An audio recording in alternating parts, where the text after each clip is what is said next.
Welcome into this week's edition of AWA Unleashed. We are the, I say, self-proclaimed preeminent #1 podcast dedicated to telling the stories and reliving the memories of the American Wrestling Association. However, that has been disputed on this show because I say self-proclaimed because I don't want to be the only one that says it, but I said it. But Joe Chupik, you say that other people say that. I mean, many people are saying. So has somebody come up to you and said, hey, you're the preeminent podcast, or is it just me? Just you. Well, I've had many people come up and say how much they love the podcast, and I always come back with the catchphrase that I use, the Major League of AWA podcasts, a little takeaway from the Major League of Professional Wrestling. That was, big catchphrase in the 80s for the AWA. But no matter what, it is AWA Unleashed. It's easy to be the #1 guy in the race when you're the only one at the starting block. So we are, in fact, what's that there? We are, in fact, the preeminent #1. Albeit self. Hey, careful. We might send us out of focus again.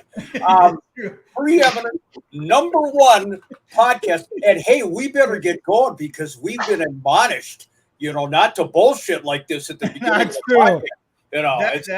That's true. We should not talk about anything else other than wrestling the minute that we get in. We shouldn't talk about 7th Avenue Pizza or Soda Stick or some of the things that we've got coming up in the fall. Wink, wink. So I'm not going to get into those. You shouldn't get into it. So we should just talk about it. Hold on. No bullshitting? Fuck it. I'm out of here. Well, there he goes. All right. There he goes. Good show. That's a best show, Polish show. Oh, hey, Joe. I was just going to say it's the best show you've ever done. The bullshitter's back. Hey, couple of things. First of all, you see if you're watching on YouTube, you see the subscribe button. Hit that button because that is very important to us. It helps us grow. It helps the algorithm. Leave a comment, rate, review. And as I said, if you don't want to watch the podcast, here's a little joke for you. If you don't want I don't care if you watch the podcast, just subscribe, right? That's tongue in cheek. If you don't like it, you're not going to subscribe. You're not going to watch. We know that. But subscribe. It really does help us. And the next 2 weeks, you guys, they're very important if you're watching YouTube, because these are 2 shows that you're going to watch because you're not going to get the same. We love everybody that subscribes and downloads the audio version on iTunes, Google Music, Spotify, whatever. But one thing that you're going to want to do the next 2 weeks are going to be primarily pictures. So hit that subscribe button because you're not going to get the same context listening as you will just watching it. There you go. Well said. Absolutely well said. But then that's what you do for a living. You work for a high-powered radio station that nobody listens to. Nobody listens to, according to somebody that nobody else listens to. But well said. And the pictures that we're going to be put up today talk about a hodgepodge. Various pictures of AWA wrestling stars and promoters and what have you from over the years. Mm-hmm. I came up with a bunch of them. We're going to do this in 2 parts, as I understand it. Yes. And I don't know what order they're going to be coming up in. Chupik is going to, be running the station, running the engine on this train. I'm just the caboose, albeit a fat one. The idiot's running the asylum today. Yeah, I'm going to call this Slick Micks Pix. Okay, perfect. Okay. It's going to be a good one. It's going to be a good one. Not Slick Micks Dick Picks. No dick pics from Slick Mick. It's just Slick Micks Pix. Trust me, nobody would ever hit that subscribe button. We don't have to. The zoom on the camera doesn't work well enough. Hey! Wow. If there could ever be a time to get out of focus, now is the time. Oh! Get out of focus. Please, out of focus. Yeah. Okay, we ready, guys? Oh. Yeah, ready to go. I'm gonna remove me and Joe. I'm gonna put the first one up, and then I'm gonna let you guys take it away. So Mick went deep into the mind to build his body strong, to deliver us these pictures. Mick, I don't know if you're clapping that somebody talked to you or that you're happy to see my dear old friend, Mr. Chris Markov. We get a lot of people asking whatever happened to Chris Markov once he moved from Skopje, Yugoslavia to Russia, and the Russians is coming. They are here. People want to know what happened to Chris. Chris is doing very well. This is a few years ago at a Stan Kowalski Minnesota Hall of Fame induction. Hadn't seen Chris for years. He's a tormented soul, but I love him dearly. Big property owner here in the state of Minnesota and spends a lot of his time in Florida. And one of the real greats, in my opinion, and a great guy in Chris Markov. He married a Polish gal, and they would attend Polish National Alliance meetings in Northeast Minneapolis, where my dad was president and mom was secretary. And so I knew Chris before I knew that he was a wrestler, believe it or not. Yeah, he was at my wedding, and haven't seen him, well, God, about 25 years, but great to see him in that pic. The next one, drum roll, please. Oh, my. There's AWA's version of Uncle Milty. There you go, ladies and gentlemen. That is Wally Carbo. And Wally actually is in a hospital bed right there. He had some sort of surgery. Looking at the picture, I'm going to say that probably goes back to the 1950s. And you had mentioned Uncle Milty. I'm guessing that Wally was not laying in the hospital bed after a night of frolicking in Denver. Perhaps not that early on in his career. But yes, I don't feel good. That was Wally Carbo after surgery. And boy, if you could screenshot that picture of Wally with a legit head of hair and then compare it to a toupee that unfortunately he tried wearing at All-Star Wrestling years ago. My God, I think he probably put the toupee on as he's walking out the door, never looked in the mirror, and it was a little bit askew, kind of like a rabbit or something had died on Wally's head. But that is Wally Carbo, circa 1952, 53, something like that. When Wally was wearing that rug, I wonder if there were calls for fines and suspensions. There should have been. No doubt about it. Our next pick, drum roll. Scott Hogger went on the right, Wild Bill Irwin on the left, and Mr. Larry Nelson, who gave me my moniker of Polish Joe. That is from the Showboat. The reason I put this picture up is because of you, Joe Chupik. You and Larry Nelson were very, very close. Yes. I want to know, we've seen Larry get orgasmic after the Master Blaster. The blaster came through the back wall. Look at Larry's expression there. What has happened? Have one or both of the long riders passed gas? What in the world is going on with Larry Nelson? He's your buddy. Explain this. Larry was very, very good at his job, at his expressions, from orgasmic Larry when the blaster came through to, I wouldn't doubt that one of the long riders may have had maybe some beans at the buffet that afternoon. Wouldn't surprise me in the least. I was just curious about it. You never know what pictures we're going to throw up here, ladies and gentlemen. This we're going to have a good time this week. So there you go. Let's bring up another one. Oh boy. Wow, that's going back a ways. This one, I would guess, probably goes back to about 1963, 64. And being interviewed there, and I believe this was in WWA territory, the wrestler to the left is Angelo Poffo, the father of Macho Man Randy Savage and Lanny Poffo. In the middle, of course, Bobby the Brain Heenan in his 1950s rock and roll band hairstyle. And then to the right, we had him up there a little bit ago. That is Chris Markov. Poffo and Markov were known as the Devil's Duo back in the day, and they were managed by Bobby the Brain Heenan. I love that picture. Do you know who the interviewer was by chance? Some guy with a microphone. Ah, sounds like a good Irishman. Yeah. Some guy with microphone. We Next continue picture. on. Oh man, the X and the X with is that Dennis Stamp as the referee?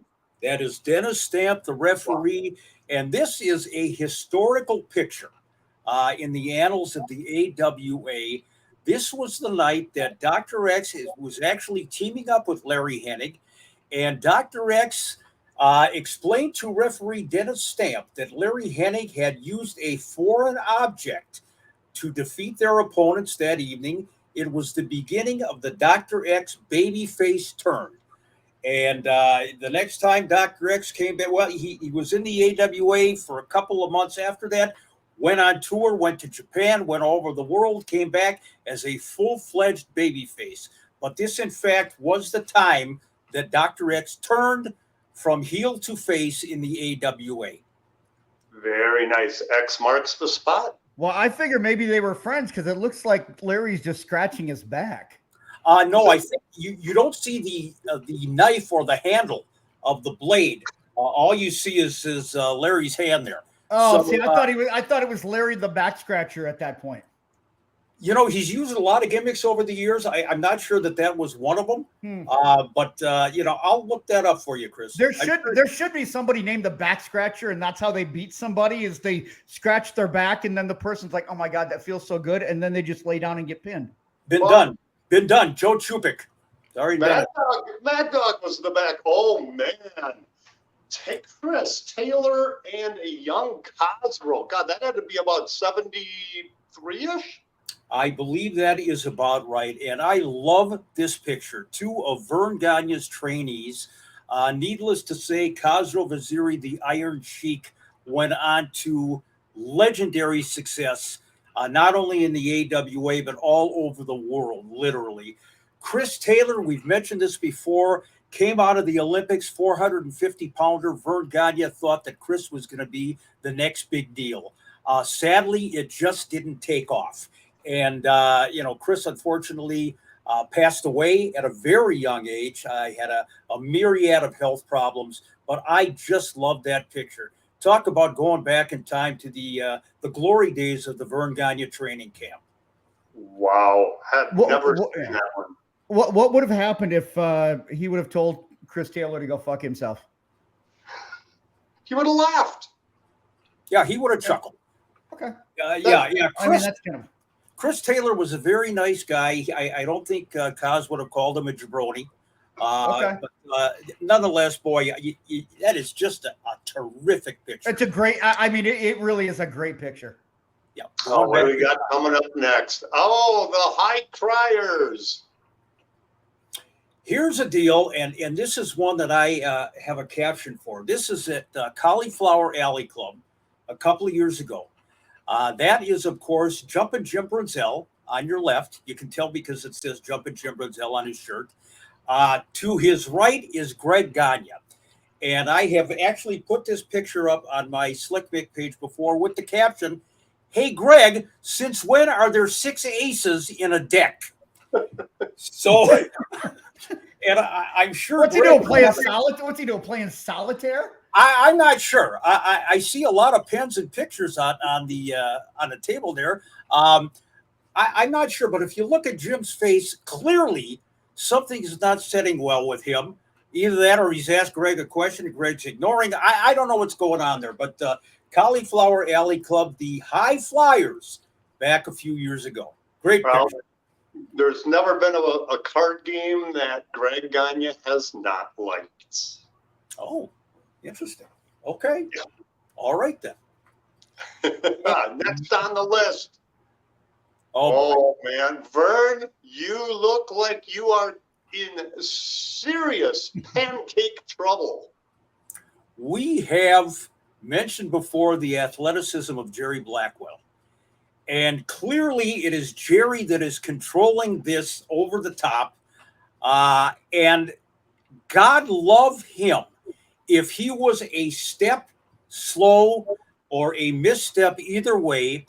Vern Gagne's his vitamin pills would have been transformed into his liquid vitamin. right there on the mat. Talk about a trust level for Vern. Look, can you imagine that, Joe and Chris, looking up and seeing this 465-pound guy, and you're trusting him to take the thrust over the top and not kill you. And I don't think I've ever seen. Yeah, I don't think I've seen a guy that big take a monkey flip like that. Oh my God! And they say professional wrestling is fake. Try and get splashed by 450 plus pounds once. There you go. Absolutely. Continuing Continuing on. next, Chris. Oh, Oh man, let's see. We got well, Nick and Ray on the right. Not sure who the ref is. As that's Murdoch. And who's that? Is that Dusty? Is that Dusty next to that Murdoch? is Dusty Rhodes, and this one will take you back, I believe, 1973. God bless it, 50 years ago. And I'm almost sure this match was in Chicago. This was at a point where Rhodes and Murdoch and Bockwinkle and Stevens were having their feud in the AWA.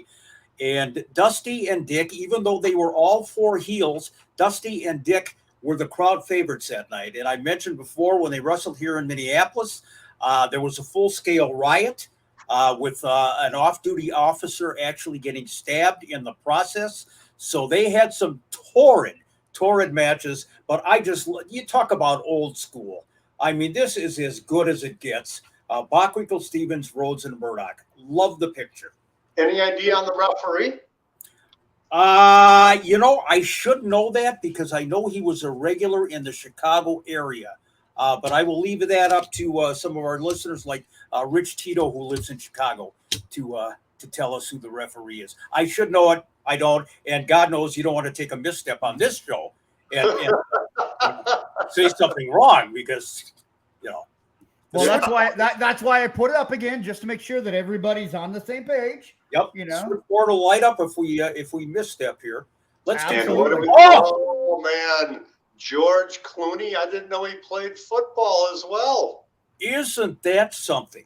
There is a picture of That is so old school. It's got one bar. Yeah. Isn't that something? That, ladies and gentlemen, is our friend George Clooney, Baron von Raschke, in his football days at the University of Nebraska. Raschke from Nebraska. And the Baron, he was a tremendous wrestler, obviously, amateur champion, but he played football as well as a tackle, as you see there. Promising Husker tackle prospect. That is Baron von Raschke. What a great picture. Probably goes back to about 1907. Something that just dawned on me, and not going to get it from this photo because it looks like this is Baron trying out what it was going to be like to be bald. Have you ever seen him with hair or a photo of him with hair? The only picture, yes, I actually have. And there wasn't a lot of it then either. So let's just say it might be a photo of him with fuzz as opposed to hair. But I think Baron was probably started losing whatever hair he had at about age 2. So what happened to Baron? Like, you see that, promising Husker prospect. What happened to Baron that he had to give up football and went into wrestling? I think it was a choice because he was a 2-sport athlete and he just excelled at wrestling. He was just an absolute natural. So it wasn't like an injury per se that he had to give up the football and then. Not that I'm aware of. Okay. Bockwinkle actually played football in college too. He played at Oklahoma University, and he did have to quit due to a knee injury, and go into wrestling. But as far as Baron is concerned, I think it was just how good he was as a wrestler. Okay, I wasn't sure wasn't sure what it was. This one, guys, so many questions. Vern Hillebrew. In short. Yep. Despite what you might think, he's not hitting some guy at ringside for announcing Marty Jannetty and Shawn Michaels with that bat. That is actually at Metropolitan Stadium prior to a Minnesota Twins game going back to 1965. They had a celebrity home run hitting contest Vern was in the contest, as was the Crusher. Somebody had mentioned to me that Larry Hennig was in there too, although I don't know. When Crusher came up to the plate for his turn, he tapped his bat on home plate and the bat shattered, and Crusher was out of the competition. Vern, and Vern probably sabotaged the bat, but Vern actually won the home run hitting competition, legit, back in 1965. With one home run? It may have been with one home run. I just don't know how many, I'm looking at Vern there, and I don't know how many ball players actually, approach a plate wearing their trunks and boots and jock strap. And Thank you. I mean, I wouldn't even play softball in shorts, let alone when I played softball, I wear pants because that seems ballsy to go out and do something like that. It's exactly what I was going to say is ballsy. Can you imagine if Vern, instead of hitting the home run, would have fouled the pitch off the plate and it went straight up vertical? Can you imagine? Talk about ballsy. But besides the shorts, he had his wrestling boots on, so he's not. You're going to be slipping and sliding. Yeah, you can't get. I don't know how you win a home run contest when you can't even get footing with your. Well, Crusher and Vern were feuding at the time, so I'm sure Vern was just getting ready for a fight. Yeah, and the name like Crusher. I mean, if you didn't hit a ball over the fence like 500 feet, you have to change the name, right? Absolutely. Have to call him like the foul tipper or something. History, ladies and gentlemen, right there. History. I love this one. Oh man. Let's see. Is that Harley on the left? That actually on the left, that's Buddy Wolf. Oh, okay. With his back to you. I believe this picture was from Japan, an early tour in Japan, and then to Buddy's right, that of course is Dusty Rhodes. Then you got Dick Murdoch in the middle of the screen, and to your right, the Nature Boy himself, all 300 plus pounds of Ric Flair. The boys having a little drink. I don't know if this, I was going to say an after-match drink, but knowing them, it could have certainly been beforehand. But again, in Japan, and I'm going to say 1974, 75-ish for this picture. Love it. Pre-Nature Boy. Yeah, yes, so you've got a pre-Nature Boy Ric Flair, and then you got Dusty, who looks like he's trying to pick something out of his teeth. Yeah. That's kind of what I'm seeing. It's like he's got some corn or something stuck in his teeth there. And Dusty might be trying to pull out his own teeth there. He might have had a toothache, and as tough as Dusty was, he might have been trying to remove a molar. That is, of course, at the time when Ric Flair was considering wrestling as Ramblin' Ricky Rhodes. And being a part of the Dusty Foundation. Who came up with the Ramblin' Ricky Rhodes? Any idea where? I think Rick did. I think he actually did. Well, I think looking at that picture again, I think it's Dusty pointing to his mouth and talking to the geisha girl that he doesn't have a drink, because I think see, everybody's got a drink. Dusty is empty, and it's like, I need alcohol here, please. Alcohol. See, I was thinking when he's pointing to his mouth, something different, but okay. Could have been many other things. Many other things. Moving right along. Yeah, I don't know any of these, so I'm just, I'm trying to think of what the common man would think of. Look at this one. I love Nick's face on this. Like I giggled. That's exactly what I was going to say. That's Chris Taylor again. With an arm the size of New Hampshire. And look at Nick Bockwinkle. Now, I don't know if Nick is actually saying or trying to scream for the referee. This is a chokehold, not sure. Nick's eyes are literally crossed, and he's gasping for air. To me, that is one of the great wrestling action shots of all time. And I was going to say, leave it to Nick. Chris did not have a lot of talent back then when he was starting out. Leave it to Nick to put the guy over. I'm not sure Nick had any choice but to put the guy over as he's fighting for air. And Nick did that so well. I got to put him right near the top, if not at the top, of the AWA talent that made me believe. Mm-hmm. Yes, sir. I really hope that one thing that people, to be serious here, I hope one thing that people can maybe come to realize is how underrated Nick Bockwinkle was.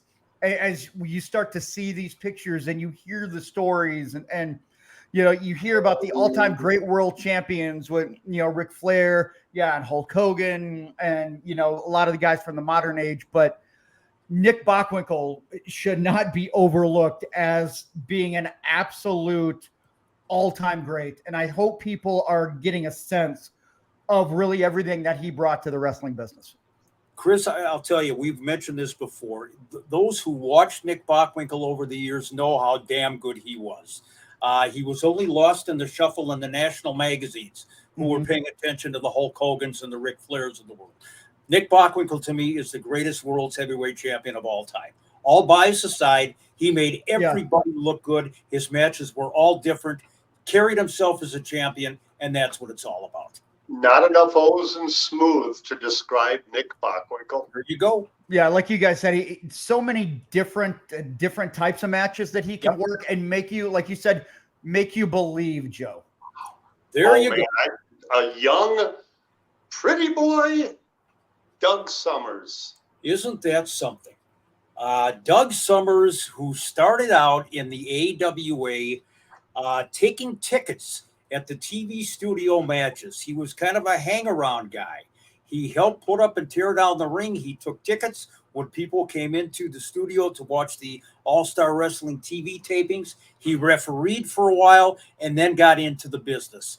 And Doug Summers, and along with Buddy Rose, two of the consummate ring generals in the business. There was nothing flashy about Doug Summers. There was no high flying with Doug Summers. He was a straight ahead, no nonsense, old school guy that made people like the Midnight Rockers really come to fruition and blossom their career. And I miss Doug. He was one hell of a guy from right here in the Twin Cities area. Very underrated. You talk about underrated guys in the business. Doug Summers was one of them. I brought up the story before, and I wouldn't say it's flattering, but it's my most memorable thing of Doug Summers is he's fighting Mike Rotundo, ESPN Championship Wrestling main event. Early on in the match, Doug gets body slammed, and shall we say his blue trunks got a little bit of a brown streak for the remainder of the match. Boy. It happens. It happens, yeah. I mean, Joe, you know it. You've gotten that same brown streak from the Croatian Hall floor, at the end of an evening. So it happens. Never been there. Yeah. I got nothing. I got nothing. All right, here's a good one, guys. A good action shot. Oh, stud! And holy shit, Baron! Look at I would say there's a little bit of an impact from Mr. Big John Studd on Baron. Do you think maybe that's why he autographed like right there? Because I mean, if you look past Clown, or what does that say, Clown? I'm very proud of that picture because I took it. It's a great picture. That's one of my ringside shots. And, every once in a while you get lucky. And I'm telling you, Baron did not have a chiseled chest anyway. Baron had kind of the loose skin going, and I just happened to catch that impact because we talked about the heart punch last show when John Studd hit the Baron. And I don't know, ladies and gentlemen, if you can appreciate how Baron's chest is literally contorting in that picture, but you could hear the smack all the way onto Rice Street outside the St. Paul Civic Center. And just one of those moments, and you might be right. Maybe that's why he signed right over the point of impact there. But what a shot! Very, very nice. And you're right, Nick. But sometimes it's better to be lucky than good. Yeah. In that case, it might have been both. But you weren't using an iPhone or a digital camera. That was a film camera that you were taking it with, and you're not rattling off 12 different shots. So very impressive. There we go. Oh, the boss and the brain. The boss and the brain. And this is a picture taken in the early 2000s. And there's a couple of reasons why I love that picture. And I'm sure Joe and Chris, you'll agree with this, not only for the nostalgia of it. And Vern at that point was just starting to go over the edge a little bit from a health standpoint. But Bobby Heenan is one of those guys that did not put the bad mouth on Vern when he left the AWA. He talks highly of Vern, and he always said, anybody who, how could you have a problem with Vern Ghana? He wanted you to show up on time. He wanted you to, fulfill your commitments, and he wanted you to go in there and be a professional and defend the business outside of the ring. And he said, how can you find fault with Vern Ghana for that?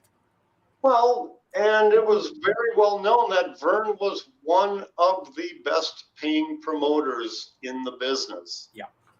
He had his edge to him. Vern was Vern, but if it wasn't for Vern, we wouldn't be doing this podcast. Let's face it, Vern Ghana was the AWA. You're absolutely right. And so many guys who left the AWA put the bad mouth on him. Bobby was not one of them. I love this shot. And this is one of those, let's kayfabe here, guys. I believe this was from Comiskey Park, big show in Chicago, probably close to 40 years ago. And that, of course, is Andre the Giant, and he is talking to Big Bad Bobby Duncum and Blackjack Lanza. Now, nobody's standing on a box here for an interview. Duncum was about 6'3", 6'4". Jack Lanza was about 6'4", 6'5". This really gives you an idea of, in his prime, just how freaking big Andre the Giant was. He makes Mulligan and Lanza look like high school kids.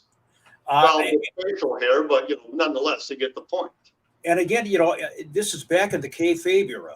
If they caught you with the camera in the locker room and you weren't somebody who belonged there, you were told in no uncertain terms, get the hell out of here. But I love the shot. And Andre, again, if this is going back 40 years ago, he was really at the peak of his career at this point. Yeah, he looks really good there. Now, does he have a ponytail too? Am I seeing Andre?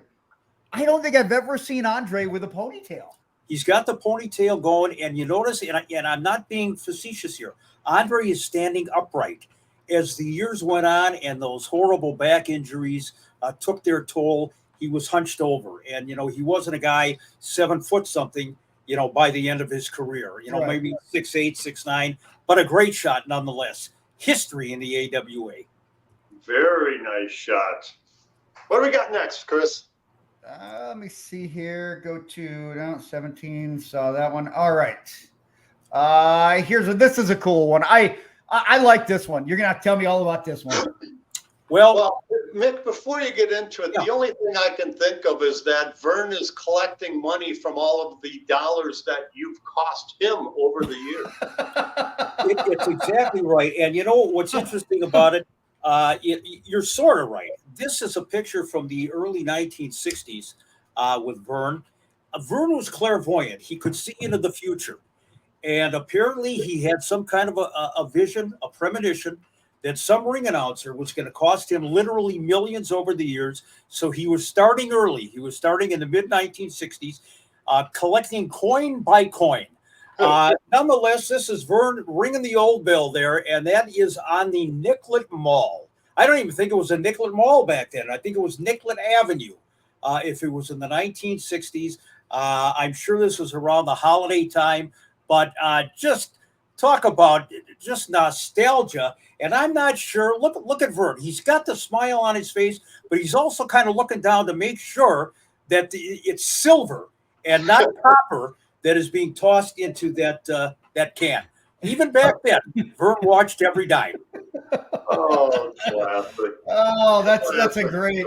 I wasn't sure where you were going with it, but that was definitely well done. Just got about 4 more here, guys. So all right. Shows this week and next week going to be a little bit shorter, but again, this is why you subscribe to YouTube, so you can see exactly what it is that we're doing. This is where the expression "as tough as shoe leather" comes from. That is our buddy Mad Dog Vachon. And, the dog would kind of go for any body part that was available.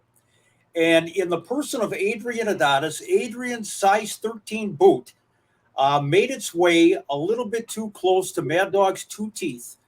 And the dog has chopped. He's locked on. He's locked and loaded on the foot of Adrian Adonis. Now, what was interesting, like I say, it almost looked like it had been stapled from a staple gun, because there was 2 indentations from Mad Dog's 2 teeth when Adrian actually took a look at his boot at the end of the night. Really? So that was a legit hard bite?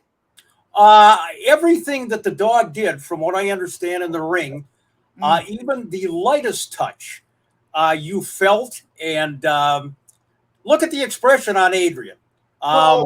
I was going to comment on that. I don't know if Adrian is screaming in pain or if he's trying to reciprocate the bite onto Mad Dog's ass.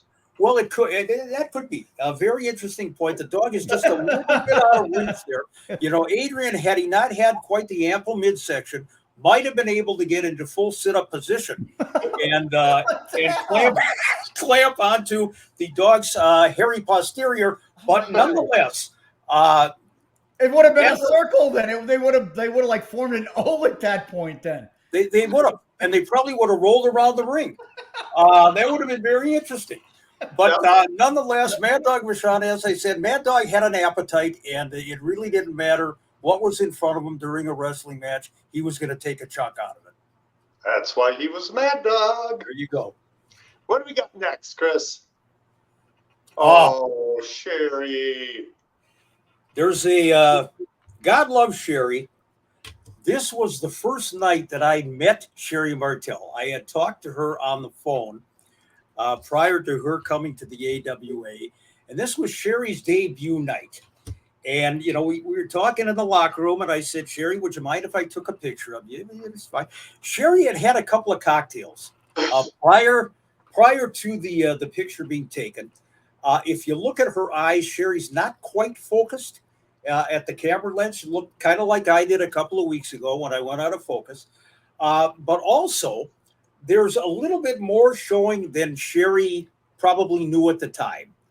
And God love her, she autographed a picture for me, sense of humor, and said, to Mick, in view of everything, Sherry Martell. God bless her soul. You are such a mark for asking for a picture on the very first night. Absolutely. You know what? Here's the deal, Chris. Ask for the pictures. Take the goddamn pictures. So many times, I've left an event and I've thought to myself, why didn't I get that picture?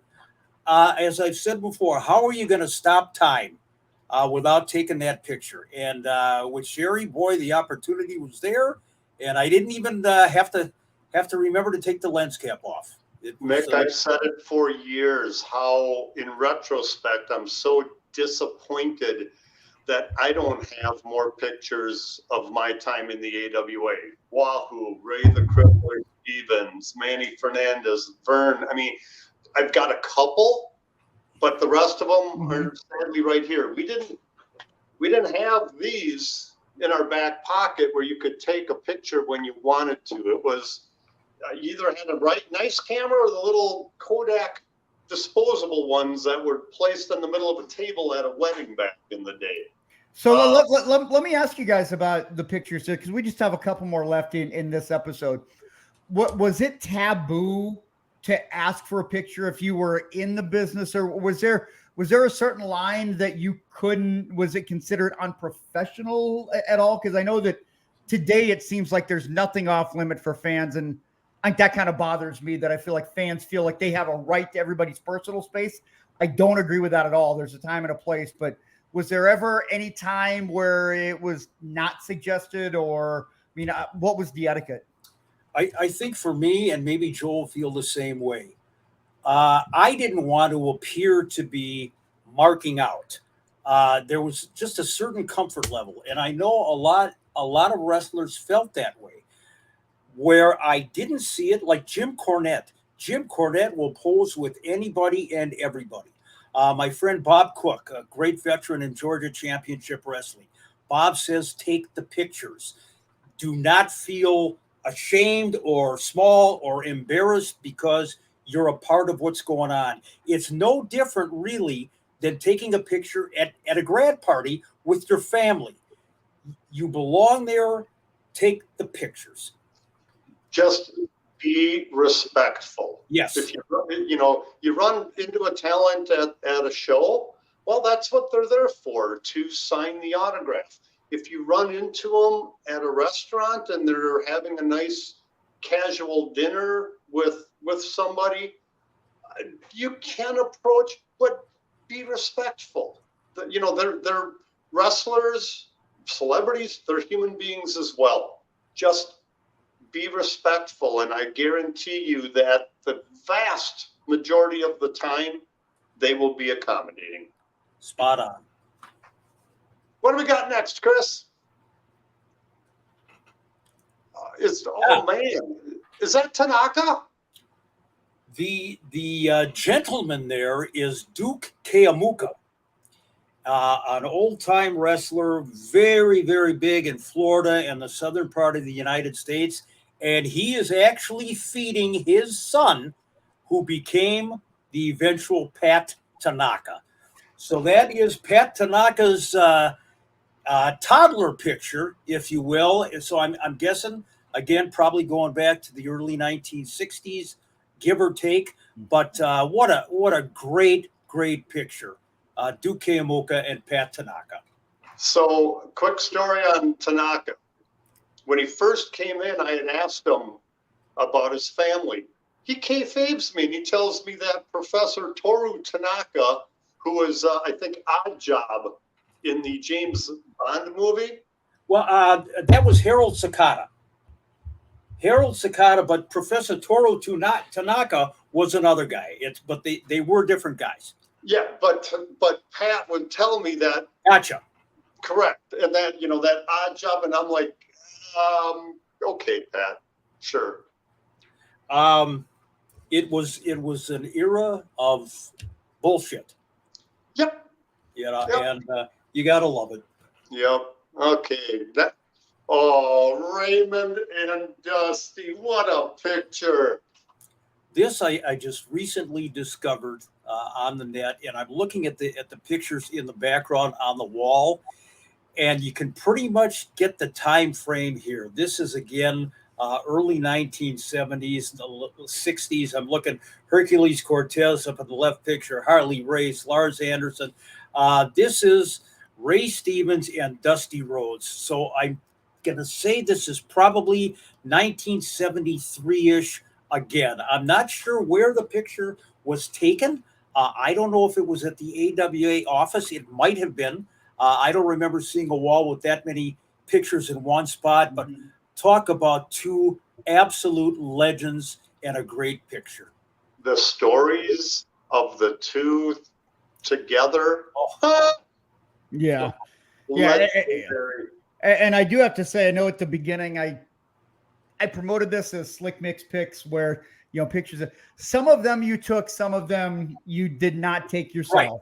But right. I may have misspoke.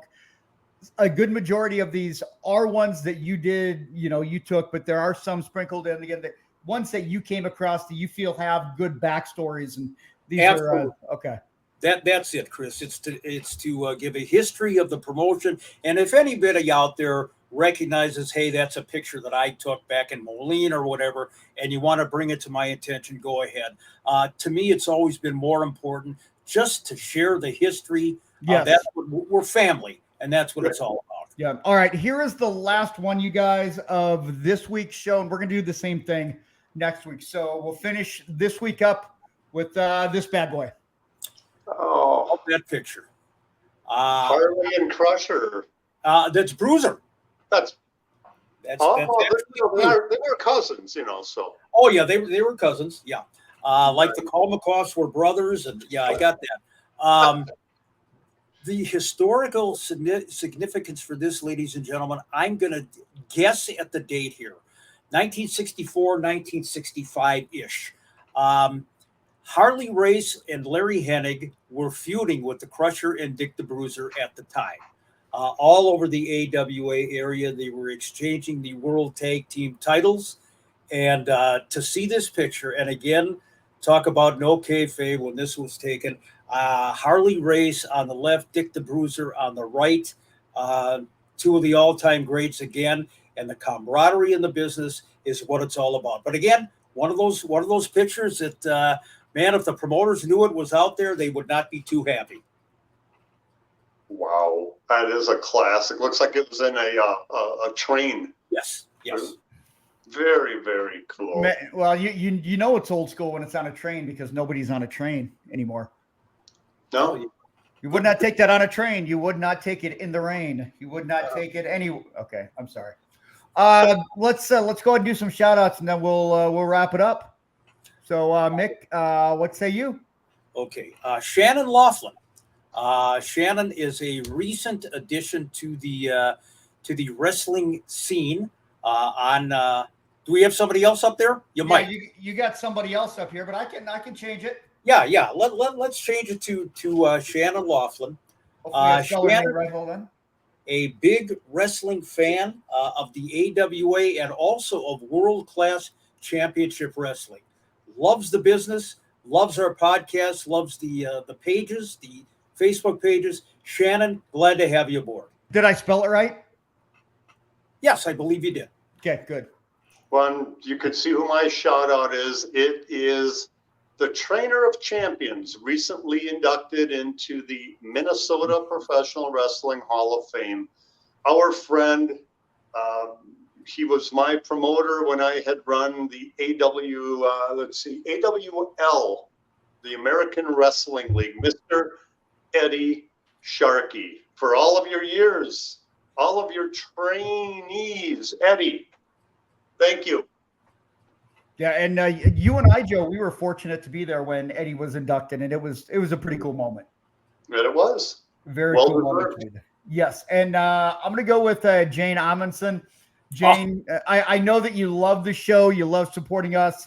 And just to let you know, no matter what you're going through, we see it. We love you. We understand. And we're always here. So I want to say we're here for you, Jane. And don't ever be afraid to reach out if you need somebody. So there we go. Thank you for your support, everybody. Again, if you've been listening, you want to take a look at YouTube, you guys. Like YouTube, this is why we've got YouTube, because of all of these pictures. We're going to do the same thing next week. And then after that, we're going to take a week off, the week of Labor Day. We're not going to have a show. So we're going to be the 1 week because got other things going on. My daughter's starting her, 7th grade year. We got other things that we got to do. We're going to come back the week after. And I don't know what we're going to do. We got a couple of different ideas. And then we've got some cool things that I think we're getting close to doing a couple more things in the fall. So does that sound about right, you guys? It sounds good to me. And, until then, everybody have we're in advance here, but have a great Labor Day weekend because we won't actually be coming back live. One more of these picture shows. And we absolutely love your support, everybody. Stay with us. Stay with us. Yes, hop into that ring with us. We got some stories about the Major League of Professional Wrestling on the Major League of AWA podcasts. AWA Unleashed. Yep. Oh my God, Mick, what is this last picture?